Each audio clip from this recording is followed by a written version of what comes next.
Dear friends, welcome to my new video trigonometric functions. और exercise 3.4 जो NCERT की है उसकी जो अंडरस्टैंडिंग है कि उसके क्वेश्चन कैसे सॉल्व कर रहे हैं, प्रिंसिपल वैल्यूज क्या होती है, जनरल सॉल्यूशन क्या होते हैं, उन सभी चीजों को वन बाय वन मैंने इस वीडियो में अच्छे तरीके से समझाया है।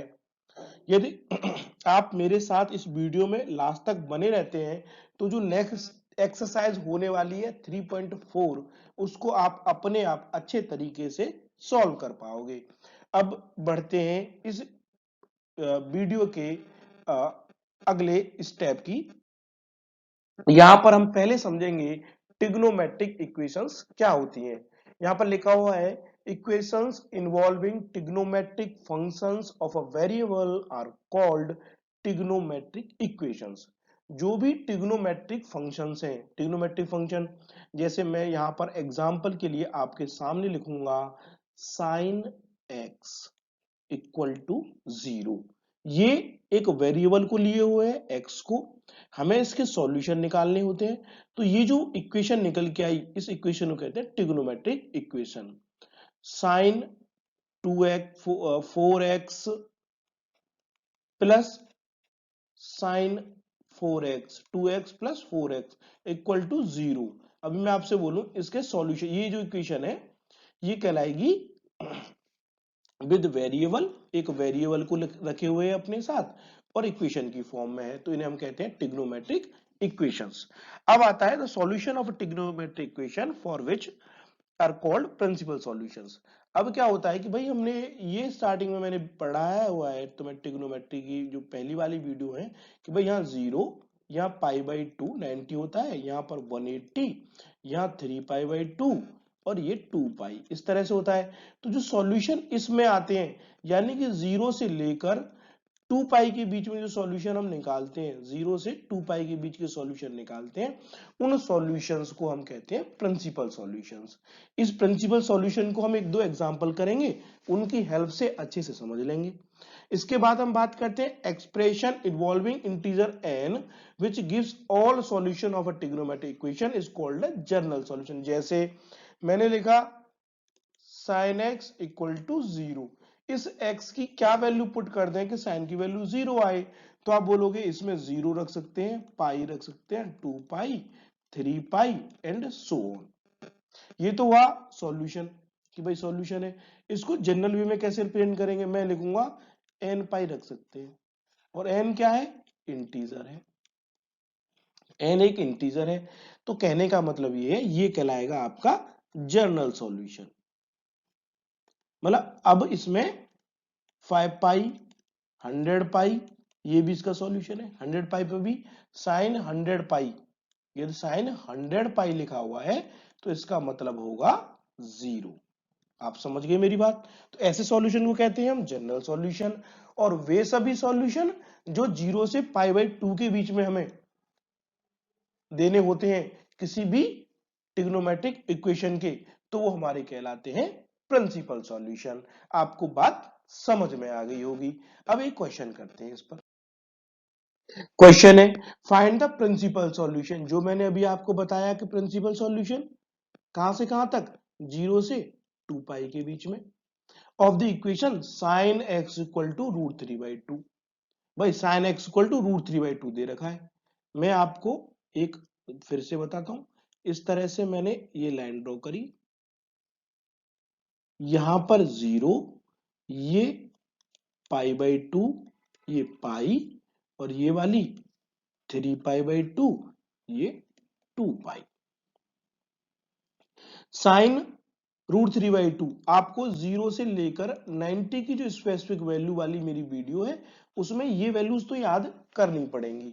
आप स्टार्टिंग वैल्यूज याद कर लेते हो 5 और 6, तो बाकी वैल्यूज कैसे याद रखनी है वो मैं अगली वीडियो में भी बता चुका हूं, यहां मैं उसी चीज को समझाऊंगा। साइन, भाई ये वैल्यू रूट 3/2 कब आती है, रूट 3/2 साइन की जो वैल्यू आती है तो वो साइन 60 डिग्री पर आती है। साइन 60 को लिखते हैं हम, साइन 60 रूट 3/2 होता है, और 60 डिग्री को हम लिख देते हैं पाई बाई 3, ऐसे लिख देते हैं। तो मैं वही लाइन ड्रॉ करने वाला हूं यहां पर। कैसे, पाई बाई 6 वाली यानी कि 60 डिग्री वाली लाइन ये होगी, इस तरह से, ये यहाँ पे 60 डिग्री बनेगा। सिमिलरली ये वाली उसके साथ वाली लाइन भी वही होती है, इस तरह से ये वाली लाइन, दोनों हो गई। दो लाइनें और रहती हैं जो मैं ऐसे ड्रॉ कर रहा हूँ, कलर चेंज कर लेता हूं। मैं दो लाइनें और ड्रॉ कर रहा हूं जिसको मैं इस तरह से ड्रॉ कर देता हूं। यहां पर ये लाइन ड्रॉ करी, यहां पर एक लाइन ऐसे यहां भी होगी। मैंने आपको एक बताया हुआ था, मैंने कहा था कि ये हम लिखेंगे π/6, 2π/6, 3π/6 यहां पर होगा और 4π/6, 4π/6, 5π/6, 6π/6 को पाई लिख देंगे, यहाँ पर 7π/6, यहाँ पर 8π/6, ये 9π, ये 10π/6 और ये 11π/6। इसके बाद 12π/6 जिसको 2π कहते हैं। साइन की वैल्यू √3/2, तो अब साइन की वैल्यू √3/2 कहां पर भाई, साइन की वैल्यू √3/2 यहां पर होती है, √3/2 यहां होती है और यहां भी होती है। अगला कहां होता है, √3/2 यहां हो गई, यहां हो गई। इसकी लाइन के सामने वाली, इसी लाइन के सामने वाली वैल्यू पे भी क्या होती है, √3/2 होती है। इसके सामने वाली पे √3/2। लेकिन अभी मैं क्वाड्रेंट की बात करूंगा, ये तो फर्स्ट क्वाड्रेंट, ये सेकंड क्वाड्रेंट, ये वाला थर्ड और यहां पर फोर्थ क्वाड्रेंट।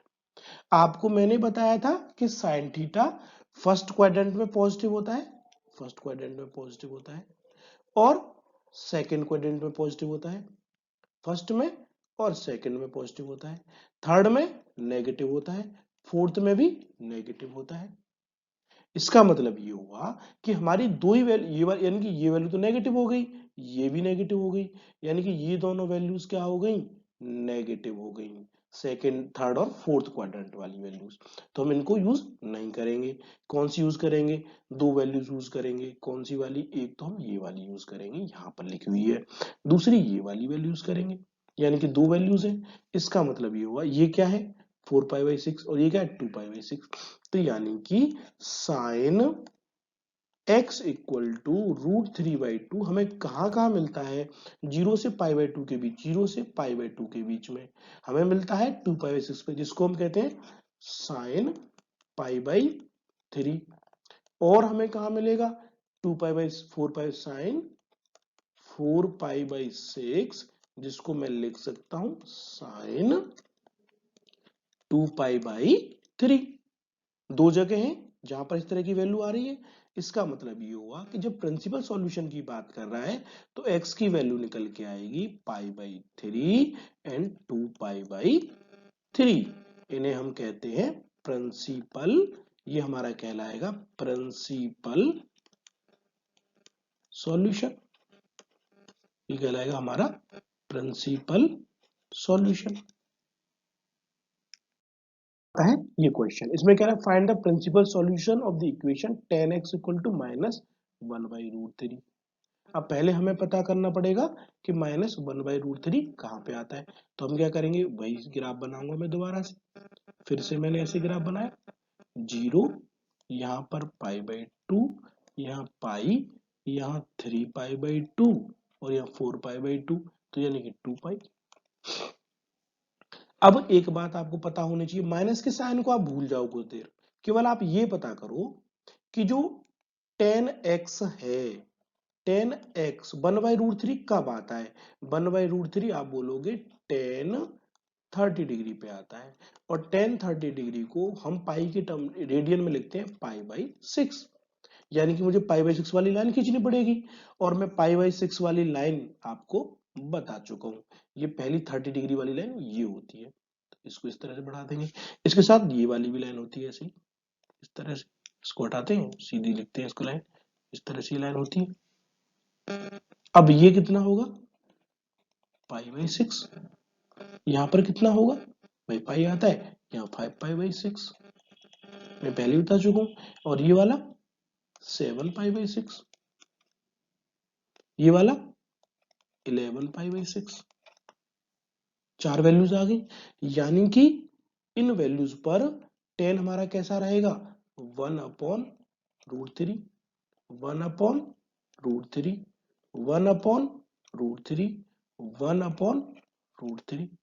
अब फिर आगे हम बोलेंगे कि क्या टेन किस किस क्वेड्रेंट में पॉजिटिव होता है, किसमें, ये फर्स्ट क्वेड्रेंट, ये सेकंड क्वेड्रेंट, ये थर्ड क्वेड्रेंट और ये वाला फोर्थ क्वेड्रेंट।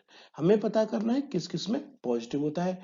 तो आप बोलोगे कि ये वाला थर्ड क्वेड्रेंट में पॉजिटिव होता है और फर्स्ट में ऑल पॉजिटिव होते हैं, इन दोनों में नेगेटिव होता है, सेकंड में और फोर्थ में नेगेटिव होता है। इसका मतलब आप क्या करोगे, फर्स्ट क्वाड्रेंट की वैल्यू और थर्ड क्वाड्रेंट की वैल्यू उठा लोगे। आप लिखोगे 10x इक्वल टू, अब इसमें तो माइनस हो गया, सॉरी इसमें तो प्लस हो गया, इस वाले में माइनस, यहाँ पे तो माइनस आएगा और इस वाले में वैल्यू कैसी आएगी, माइनस की। तो हमारे पास दो वैल्यू बचती हैं, एक तो ये वाली वैल्यू, एक दूसरी वाली ये वाली वैल्यू, जो कैसी है, प्लस की। प्लस की तो हमें लेनी नहीं, हमें लेनी है माइनस की। तो माइनस की वैल्यू एक ये वाली है और दूसरी ये वाली है, जो सेकंड क्वाड्रेंट में आ गया और फोर्थ क्वाड्रेंट में आ गया। यानी कि मैं यहां लिखूंगा 10, कितना वैल्यू आ रहा है, -1/√3, जो वैल्यू आती है 10 5π/6 पर। या मैं कह सकता हूं ये वैल्यू आती है 10 11π/6 पर। इसका मतलब प्रिंसिपल सॉल्यूशन क्या हुआ हमारा, 5π/6 और 11π/6, ये हमारा कहलाया प्रिंसिपल सॉल्यूशन। प्रिंसिपल सॉल्यूशन, आपको ये बात समझ में आ गई। ये जो बनाया था मैंने, ये जीरो से लेकर प्रिंसिपल सॉल्यूशन कहां से कहां तक, जी एक्स की वैल्यू 0 से 2π के बीच में जो रहती है वह हमारे आते हैं प्रिंसिपल सॉल्यूशन। आपको ये बात समझ में आ, आते हैं थ्योरम पे। और फ्रेंड्स ये बहुत इंपॉर्टेंट थ्योरम है, आपको ये थ्योरम याद रहती है। तो यदि थ्योरम का मतलब है इसका ही सॉल्यूशन याद रहता है, ये वाला जो सॉल्यूशन है, मैं इसको कलर चेंज करके बनाता हूँ, ये वाला सॉल्यूशन आपको याद रहता है तो आप इजीली बहुत सारे क्वेश्चन ऐसे ही सॉल्व कर दोगे, देख के उनका आंसर बता दोगे। जितना ये ट्रिग्नोमेट्रिक फंक्शन टफ भी है उतना ही इजी भी है। यदि आप एक बार कंसेप्ट को समझ लेते हो कि एग्जैक्टली कंसेप्ट क्या है, फंक्शन को सॉल्व करने का, जनरल प्रिंसिपल वैल्यूज निकालने का, तो आप बहुत इजीली इसको सॉल्व कर पाओगे। यहाँ पर एन यहाँ नहीं है, ये एन यहाँ पर है, ये एन यहाँ पर है। इसको सॉल्व करते हैं, मैं समझाता हूँ थ्योरम कैसे हम इसका रिजल्ट लेते हैं। अब देखो यहाँ पर लिखा हुआ है साइन, इसका हम कहते हैं थ्योरम है तो प्रूफ देखेंगे। Proof, sine x equal to sine y. मैं इसको, इस साइन वाई को इक्वल किधर ले जाऊंगा, मैं लिखूंगा sine x minus sine y equal to 0। यहां पर दोनों sine x minus sine y हो गया। मैं एक फॉर्मूला जो यूज करने वाला हूं यहां पर वो ये है कि साइन सी माइनस साइन डी, जिसका फॉर्मूला होता है 2 cos c plus D by 2 cos c minus d by 2। इस फॉर्मूले को हम यहां पर, सॉरी ये फॉर्मूला मैंने लिख दिया गलत, यहां सही फॉर्मूला ये नहीं है, ये फॉर्मूला थोड़ा अच्छे से लिखूंगा इसको। इसका फॉर्मूला होता है sine c minus sine d का फॉर्मूला होता है 2 cos c minus d by 2, उसके बाद साइन, सॉरी सी प्लस है यहाँ पर, सी माइनस डी बाई 2। आप इस फॉर्मूले को रखोगे याद, इस फॉर्मूले को मैं यूज करने वाला हूं। अब मैं यूज कर लेता हूं, इसी टर्म में इसको लिखूंगा। देखो कैसे लिखने वाला हूं, यहां लिखूंगा 2 cos x plus y by 2 और sine x minus y by 2 equal to 0। इसका मतलब ये हुआ कि या तो cos x plus y by 2 equal to 0 हो जाए या sine x minus Y equal to zero हो जाए। इस कंडीशन में हम क्या करेंगे, इस कंडीशन में हम ऐसा कर लेते हैं, दो लाइन, एक लाइन खींच लेते हैं। मैं एक तरफ लिखूंगा cos x plus y by two equal to zero कर लेता हूं। दूसरी तरफ sine x minus y by two equal to zero. अब मैं आपको पहले ही बता चुका हूं कि cos जीरो कब आता है, cos जीरो आता है, cos जीरो आता है पाई बाई टू पे, 3 पाई बाई टू पर।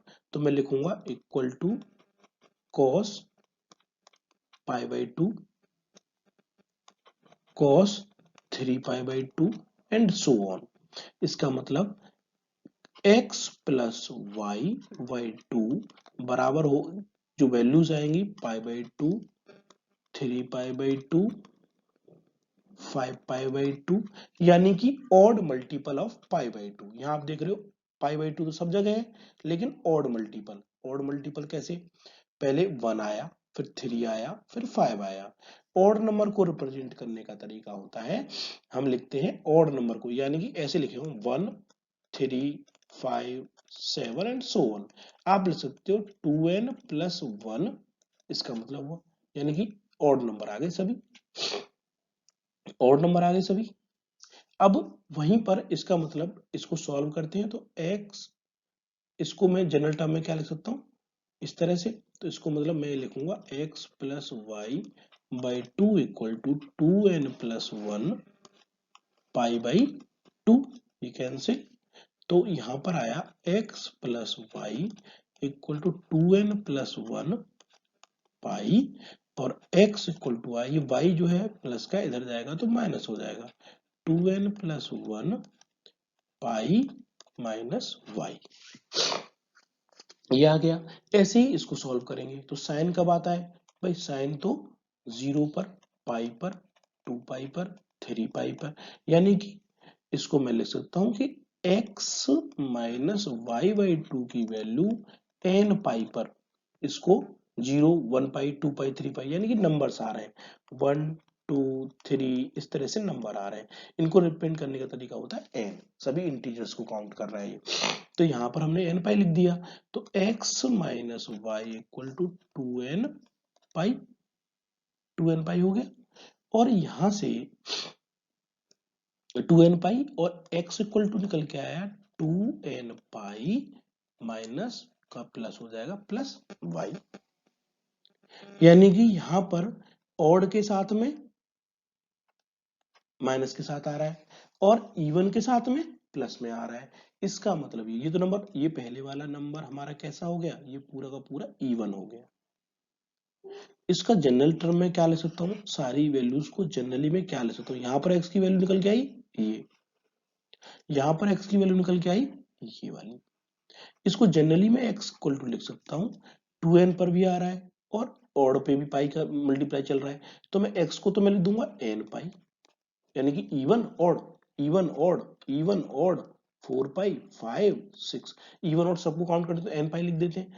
अब जब ये नेगेटिव ऑड था तब तो माइनस आ रहा था, इवन तब तो मैंने लिखा प्लस माइनस 1 की पावर n, n 1 होगा तो नेगेटिव आ जाएगा, 2 होगा और इवन आएगा तो फिर पॉजिटिव हो जाएगा, उसके बाद y। ये कहलाया हमारा जर्नल सॉल्यूशन, ये आपका कहलाया जनरल सॉल्यूशन। आपको याद रखना है, जैसे साइन एक्स इक्वल टू ऐसे लिखा हो तो आप क्या लिखोगे, इस तरह से यूज करोगे। ये फॉर्मूला आपको याद रखना है, बस मैं इसको बताऊंगा इसको हम कैसे यूज करने वाले हैं। क्लियर है, आगे बढ़ते हैं। अब यहां देखते हैं, for any real number x and y cos x equal to cos y, पहले साइन का देखा था, अब हम देखने वाले हैं cos का।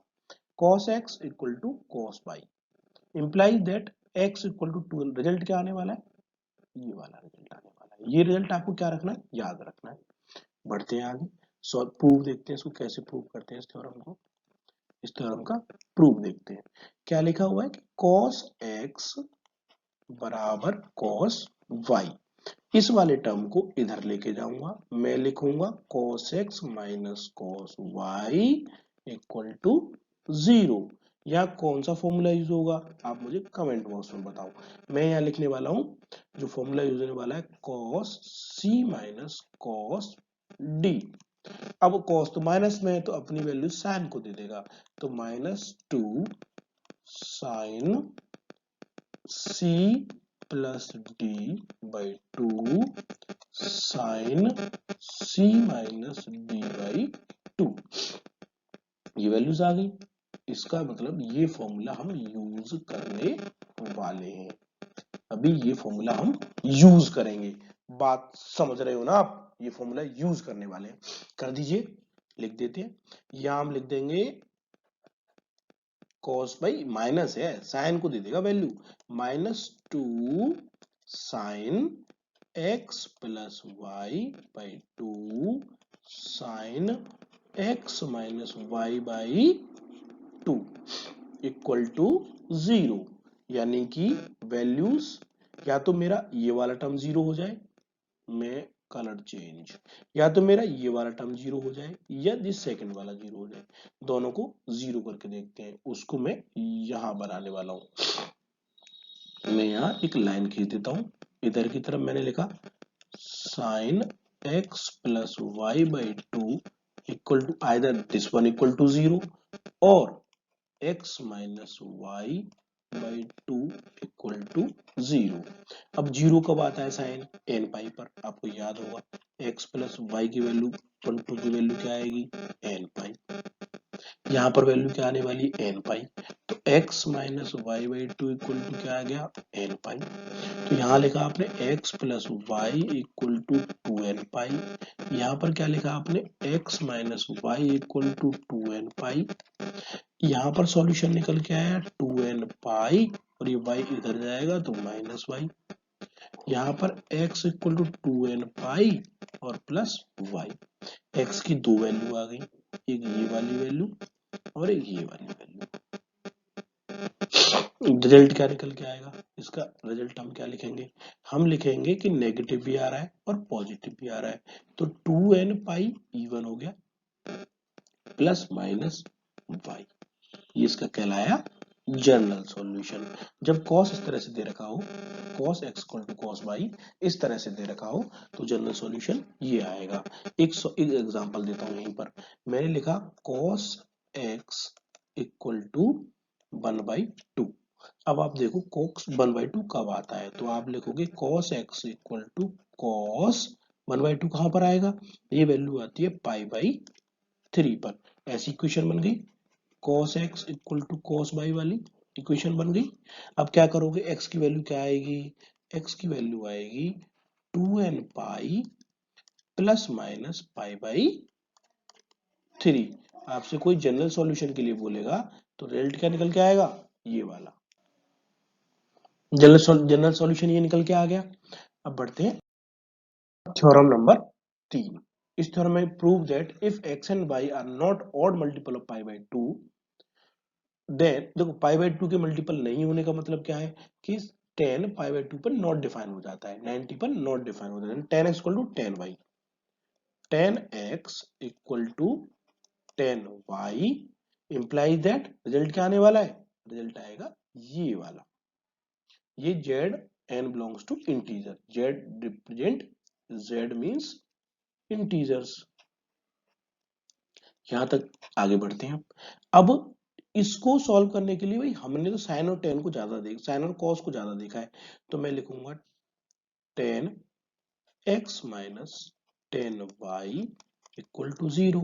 इसको लिख सकता हूं sine x upon cos x minus sine y upon cos y equal to 0। जब आप इसको आगे सॉल्व करोगे तो क्रॉस मल्टीप्लाई कर लोगे ऐसे, तो लिखोगे sine x cos y minus cos x sine y upon cos x cos y equal to 0। ये तो चला गया 0 में। आपको रिजल्ट क्या मिला? आपको मिला sine x cos y minus cos x sine y equal to 0। ये आपको रिजल्ट मिल गया। इसका मतलब ये हुआ कि जब आप इसको, ये आप ध्यान से देखोगे तो ये फॉर्मूला किसका है, ये फॉर्मूला होता है साइन एक्स माइनस वाई का। तो आप लिखोगे sine x minus Y equal to 0। अब साइन 0 कब होता है, तो आप बोलोगे साइन एन पाई पर 0 होता है, सभी पाई पे 0 होता है, 1 पाई 2 पाई 3 पाई एंड सो ऑन। तो आप लिख दोगे कि x minus Y equal to N pi. तो x की वैल्यू निकल के आई N pi plus Y. Result आ गया। एक एग्जांपल समझते हैं कैसे। आपको लिखा हुआ है 10x equal to 1 upon root 3। आपसे बोलता है जनरल सॉल्यूशन बताओ। आप क्या लिखोगे, 10 इसको क्या लिख दोगे आप, इसको लिख दोगे आप वैल्यू को 10 पाई बाई 6 होता है। अब ये तो x हो गया, ये y हो गया। जनरल सॉल्यूशन क्या होगा, इसको देख के लिख दो n पाई, जनरल सॉल्यूशन क्या होगा n पाई और y की value pi by 6 plus pi by 6। आपने जनरल सॉल्यूशन तुरंत लिख दिया, इसका जनरल सॉल्यूशन ये हो गया। आपको मेरी बात समझ में आ गई। अब एक यहाँ पर लिखा हुआ है sine 2x sine 4x sine 6x equal to 0। इसको सॉल्व करना है, यानी कि सॉल्यूशन निकालना है। तो सॉल्व करने के लिए आप सॉल्यूशन कैसे निकालोगे, आपको पता है कि मैं पहले इस वाले को और इसको sine c plus sine d लगाने वाला हूं इन दोनों में। तो मैं लिखूंगा सॉल्यूशन निकाल रहा हूं, मैं लिखूंगा साइन 2x, इस 6x को मैं पहले लिख देता हूं, plus sine 6x minus sine 4x equal to 0। अब इन दोनों में साइन c प्लस डी लगा दोगे, फॉर्मूला ही बताया था। तो साइन साइन 2 साइन 6x यानी कि 4x हो जाएगा 8x का करने पर, और cos 2x minus sine 4x equal to 0। इसका मतलब इन दोनों में क्या कॉमन है, साइन 4x कॉमन है। क्या बचेगा, 2 cos 2x minus 1 equal to 0। अब यहाँ पर क्या कंडीशन होगी, या तो साइन 4x इक्वल टू 0 हो जाए, या ये पूरा वाला टर्म इक्वल टू 0 हो जाए। तो आप 1 बाई 1 दोनों को 0 कर लेते हो। आप लिखते हो साइन 4x इक्वल टू 0। जब आप साइन 4x यानी कि साइन 4x इक्वल टू अब लिखोगे साइन एन पाई। तो 4x आपके लिए हो गया एन पाई के बराबर, x आपके लिए हो गया एन पाई बाई 4। इसका एक सॉल्यूशन निकल के आ गया एन पाई बाई 4। अभी आप क्या करने वाले हो, दूसरी तरफ लिखोगे 2 cos 2x minus 1 equal to 0। तो 2 cos 2x इक्वल टू 1, और यहां से आएगा cos 2x equal to 1 by 2। अब cos 1 बाई 2 कब होता है, अभी मैंने बताया था आपको 2x इक्वल टू, आप इसको क्या लिखोगे, cos 2x equal to cos 2x equal to cos pi by 3। और मैंने अभी बताया था cos x equal to cos y होने पर हम क्या लिख देते हैं, 2n pi plus minus y, ये लिख देते हैं। x इक्वल टू सॉल्यूशन जो बताया था हमने, तो इसका मतलब ये हुआ कि 2x इक्वल टू आप लिखोगे 2n pi plus pi by 3 और माइनस भी। x की वैल्यू क्या आएगी, यहां से निकल के 2 से भाई n pi plus minus pi by 6। तो एक x की वैल्यू तो ये हो सकती है और या फिर ये हो सकती है। आप समझ गए मेरी बात। बच्चों इस तरह की वीडियो मैं आपको लाता रहूंगा और आपको धीरे धीरे मैथ्स में परफेक्ट करता रहूंगा। मेरे साथ वीडियो में बने रहिए, चैनल को सब्सक्राइब कर लीजिए, क्योंकि अभी आपको मैथ्स में बहुत कुछ आपको देने वाला हूं। चीजें इतना ब्रॉडली समझाने वाला हूँ कि यदि मेरे साथ आप रहोगे तो आप मैथ में एकदम परफेक्ट हो जाओगे, क्योंकि हम बेसिक से लेके चल रहे हैं, छोटी छोटी चीजें समझ रहे हैं और फिर हम आगे बढ़ रहे हैं। और मैं आपको ब्रॉड लेवल तक सारा एग्जाम्पल छोटे छोटे करा के फिर हम IIT, AIEEE बड़े बड़े एग्जाम तक के लेवल का हम देखेंगे और सॉल्व करेंगे। Thank you friends.